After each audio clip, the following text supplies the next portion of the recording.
so you're gonna get a handout.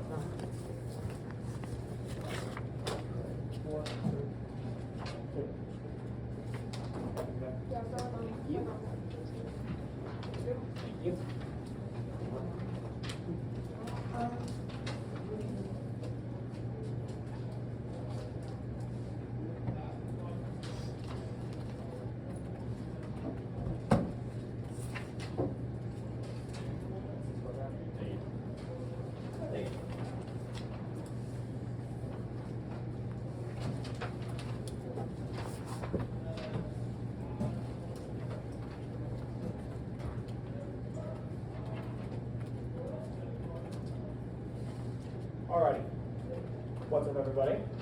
This is Barry. You might have noticed me lurking in the back of the classroom for a few weeks. We're on page 169.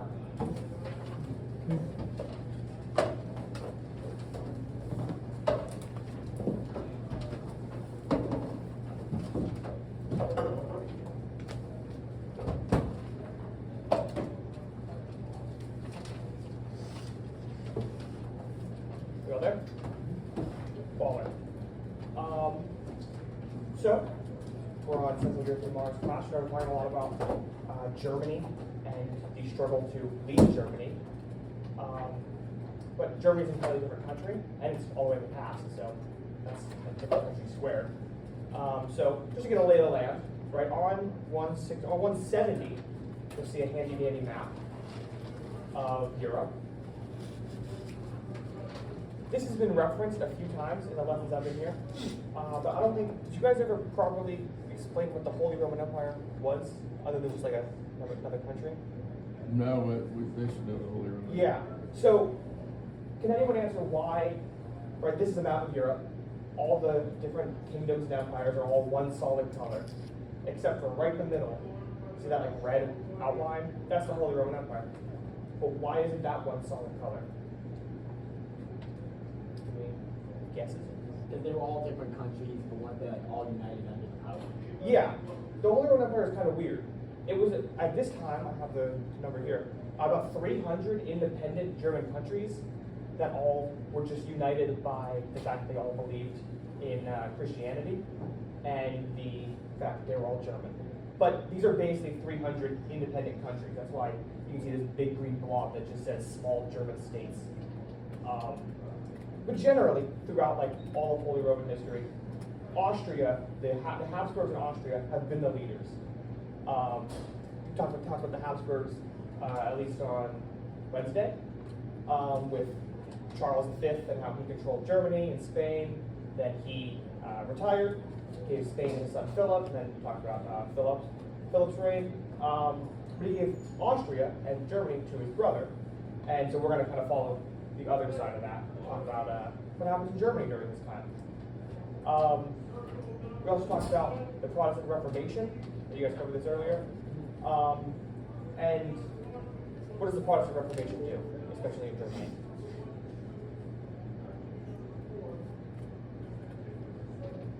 Right. It kind of establishes that Protestantism as like a more dominant religion, and that Catholicism wasn't just like the leader of the religion. Yeah. Yeah, it kind of, like I mentioned, this Holy Roman Empire is only united really through Christianity. All of a sudden, the entire top half of Europe doesn't really like Christianity anymore, doesn't really like the Pope. So that's going to cause a lot of conflicts, a lot of wars internally. 3 of those wars we're going to be talking about today. Start off with the big one, the 30 Years' War. Basically, Austria had seen its influence kind of weaken, right? They're devoutly Catholic, and the people up north don't like Catholics. So Austria decided that this was their big chance to go through and, well, force all the northerners to accept them.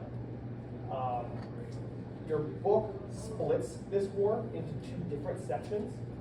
The Habsburg triumphs, and then there's defeats. For about the first 12 years of the 30-Year War, the Habsburgs of Austria, they're killing it. They are doing awesome. They cannot be beat. They have a humongous army of 125,000 men who go through Germany and kill anyone they don't like. burn all the cities they don't like, and just generally steal and pillage and be terrible. Does this inspire like loyalty? Is this going to make the rest of the northern Germans like Austria? No, right? I'm not going to like the guy who killed my family and stole all my stuff. And it wasn't really designed to make you like Austria. It was designed to make you scared of Austria. And once they're winning, in this first 12 years, everyone's scared of them. Mission accomplished, right? But it's not called the 12 Years' War.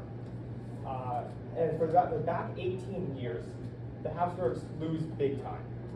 The French, under Cardinal Richelieu, they kind of perplexingly join the Protestant north, right? You have the devout Catholic French, basically led by a priest, join the heretic Protestants.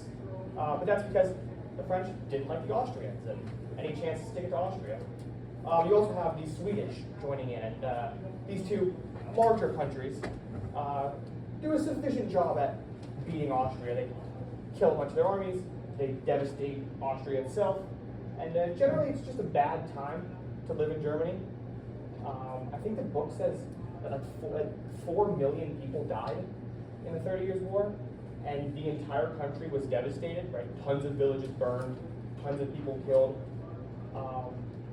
Everyone was weakened.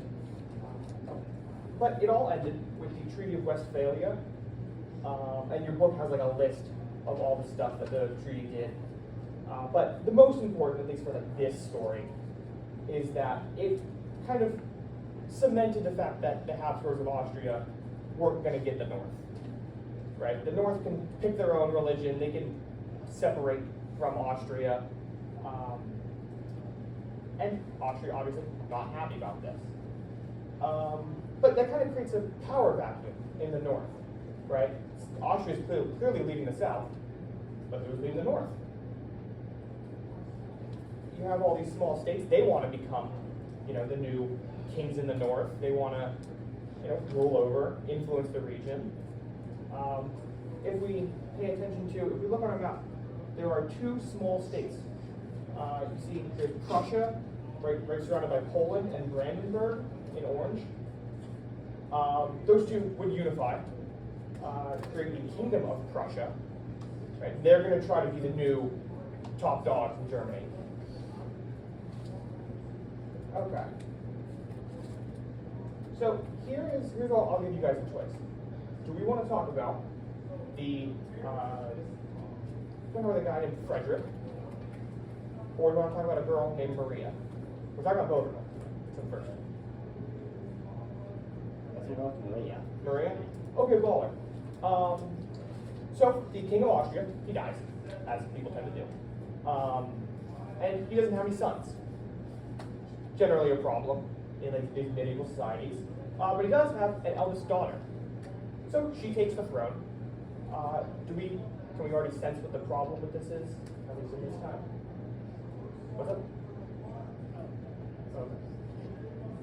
She's a woman. I mean, that's not really okay. Women weren't allowed to own land at this point, let alone an entire country. So people inside of Austria and outside of Austria weren't super happy that a woman was going to be bossing them around. So she kind of rises with a lot of conflict below her, right? She's in a pretty weak position. Austria was just devastated from the 30 Years' War. Now there's a controversial ruler. It's going to create some openings, right? It's going to create some question about are they actually dominant? Now we're going to pan all the way up north to a guy named Frederick. Now Frederick the Great. Now Frederick the Great, he merges Brandenburg and Prussia right here, and creates the Kingdom of Prussia. This dude, he's ambitious. Right? He sees that he has a decent bit of territory. There's a power vacuum in the north. Someone needs to lead the Protestants. And he says, well, that's going to be me. Kind of despite the fact that he was, by all accounts, an atheist and didn't believe in anything. But he decides to lead the Protestants because power. What's he going to want to do, right? He's ambitious. Austria's pretty weak. What's the logical course of action? What? Yeah. He's going to go to war, right?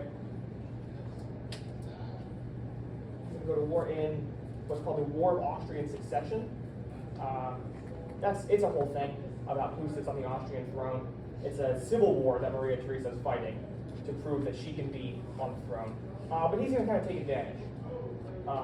He expects that she's mid-civil war, and he has a pretty low view of women, as people tend to do at this time. And so he expects that, oh, she'll just give it up, right? Oh, she's a frail woman, can't do anything, can't defend herself, so I'll just come in, send my army in, and just take as much land as I can take. He's wrong. She just gave birth and travels all across Hungary in order to get more people to support her. And she fights back pretty hard. In this war, too, you have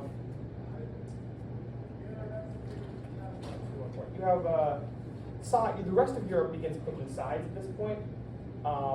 Who did the French support in the 30 Years' War? Right, kind of perplexingly, they supported people. Protestants? Yeah, they supported people of a different religion. In this bond, it's pretty iron tight, right? Wrong. France flips sides and decides that they're now best buddies with Austria. And in order to fight France, just because they hate France, the English decide to become best buddies with Prussia. And so this is kind of a continental war, the War of Austrian Succession. It's a very bloody conflict. Like Germany just got out of tons of blood and have just now re-entered another war where even more people die. Germany is ravaged even more.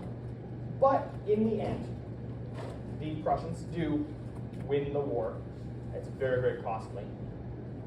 And they take a little place called Silesia, which is not on any of these maps, and not super important, but you should know it is the richest part of Austria. Effectively, to give like a equating, Austria is like on the ground, just passed out, and Prussia decides to come by and steal their wallet. Just gotta do it, I guess. Obviously, Austria not happy about this, right? Would you be happy if someone did that to you? No. They're gonna try to effectively get their wallet back. They're gonna try to reclaim Silesia. That leads to kind of the War of the Austrian Succession, Part 2, the 7 Years' War, which sees Europe dividing on the same lines, right? England and Prussia, they're best friends. France and Austria, they're best friends. And so everyone declares war on each other. Just a little fun fact. This is effectively kind of the First World War. This takes place over 2 continents because the French and English don't want to fight each other on Europe. They want to fight each other in America. But we call this war something different. Like we in the U.S. and especially us here in Pennsylvania. French and English fighting each other. French and Indian War? Yeah, we call this the French and Indian War. But really it was started by 2 countries all the way over in Germany who the colonists never met. That will come in a lot whenever we talk about the War of Independence. But the 7 Years' War is a complete wipe for Prussia. They annihilate Austria in this war. They take even more territory, destroy their armies even further, and effectively, this tiny kingdom of Prussia, the smallest big country in Europe, it's kind of a hyperbolic term, the smallest big country in Europe, solidifies itself as like the military power from this war. Right? They just defeated a humongous army, secured a bunch of territory, now have these super rich lands of Silesia. They're going to be the big dogs of Germany now. So Frederick the Great's goal, he won control of at least northern Germany. He now has control of northern Germany. Yay him. But, in wars, one side can't win without the other side to lose. And Austria, they lose hard. Their army's devastated. To even fight the war, Maria makes a bunch of promises that she was confident she could keep Right? If they won the war, she'll keep her promises. Fun fact, they didn't win the war. So, people are going to come in and start collecting debts that she can't pay. It puts the Austrians in a pretty tricky position. Slight spoiler alert for the rest of history. The Austrians never come back from this. And this is the nail in the coffin that solidifies the fact that Austria is not super long for this world. But Prussia's on the rise, and everything's coming up Prussia. But how did Prussia win? I pulled up a few statistics here. At the time of the 7 Years' War, the Austrian, think about this. The Austrian Empire had 8.5 million people. It's a lot for the time. So, how good's their army, just generally? Probably a lot of people. I think probably a lot of people in their army. The Prussians had 4 million people. Probably a pretty small army, logic. But Prussia won, decisively won. How's that happen? Right there, army should be pretty small. Fun fact, it was slightly bigger than the Austrian army. They destroyed a country that is more than double their size, with an army that should be more than double their strength. This is because there's a quote from, I think, Voltaire, a French philosopher, that said that every country has an army, but the Prussian army had a country. That really shows their priorities. They love the military. Everything about the military. They are in love. And that will become a trend in Germany. As Prussia gets stronger, it influences Germany. Germany becomes a lot more militaristic.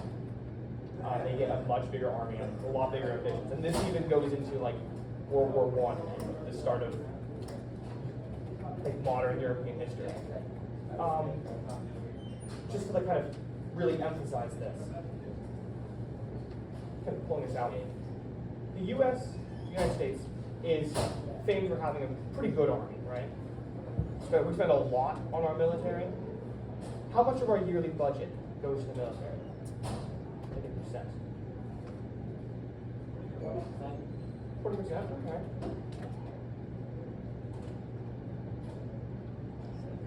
%? 50%? Yeah. 13%. Comparatively, not that much. But we make tons of money, so it still works out. We spend more than the next 5 countries in line combined, with only 13% of our budget. So Prussia has a pretty good military. They love the military. How much do you think they spend of their yearly budget? If 13's a lot, how much do they spend? 25? 30? 34? 80%. Whoa. Of the taxes collected, 4 out of every $5 goes into the military. That's quite a bit of money. Everything they have is amazing. Their guns, fantastic. Soldiers, trained fantastically. Technology, amazing. Generals, amazing. Because of how much money they are pumping into this thing. It is the government's first, second, and third focus was having an awesome army, and they accomplished that.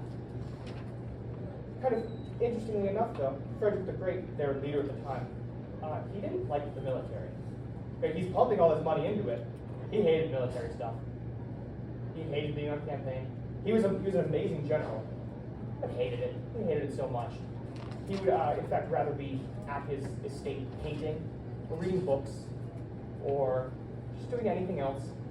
But the man was ambitious and decided that he'd win a few wars. Yeah, and you see this trend of this kind of renown that the Prussians have an awesome military kind of applies further into European history. The Prussians are best friends with the English. And another tie to American history.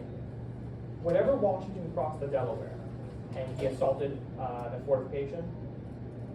Do we remember? And have we ever heard about who staffed that garrison? Like, he wasn't killing British people when he crossed the Delaware.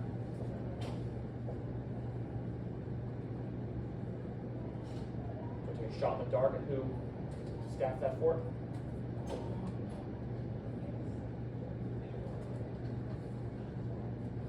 It was Prussian soldiers that he was killing. In another tie to American history, American history and this era of European history are pretty solidly linked, and the Prussians and the English are best friends.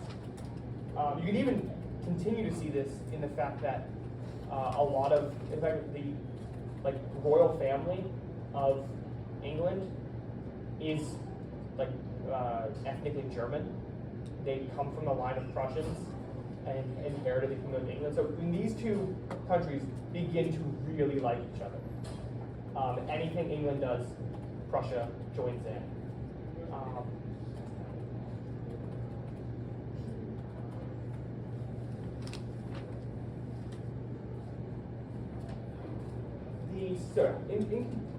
Including the 7 Years' War, with my kind of long ramble about militarism. Who won the 7 Years' War? Right. Yeah, the British are the winners. Right? Despite the fact that they didn't start the war, despite the fact that they might not even have wanted the war, they come out on top. The Prussians owe them a lot of money, and they take all of the Americas for themselves. In Europe, though, the Prussians come out on top. They establish themselves as the big dogs of Germany, like I said.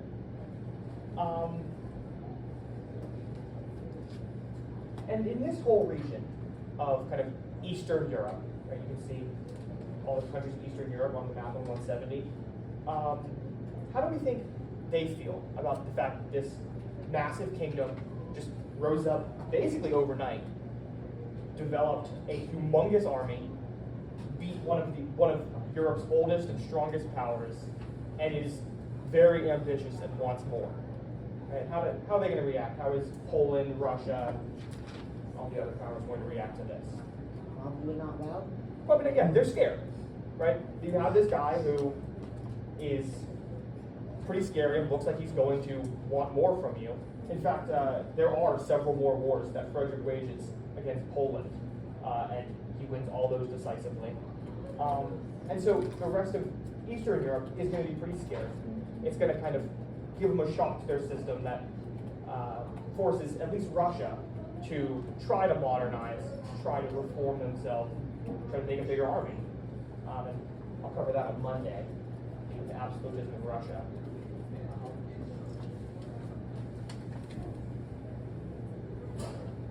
But yeah, that is the rise of Prussia. That's the Central European monarchs clash. It's also a good kind of staging ground. Keep your eyes on northern Germany. If you follow European history, northern Germany from this point on becomes pretty important to European history, especially Prussia. Their ambitions are not just to become northern Germans.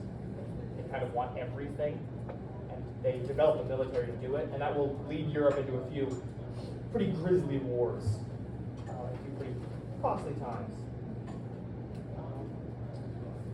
Does everyone have papers? Are you collecting them? Yeah, I am going to collect them. If you want to, I'll pass them up here, or we can pass them to one person, or I can come by and pick them up. I was just listening If you didn't fill it out, it's fine. I can't put things in the grade book. I can't grade papers, so I got like 200. I was listening. I was just listening to what he was saying. yeah. If you didn't fill them out, Work with us. I was genuinely interested in what he was saying. That's good, Brady. thank you. Thank you.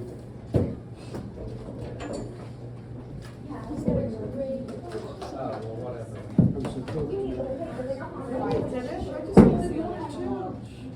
I had one answer. care. I was just listening to what he was saying. Like, He doesn't like chicken. yeah, I was wondering. I was Yeah, looking up my I brain. can see it. 1 minute till we can catch Also, us Kyle- Happy Friday.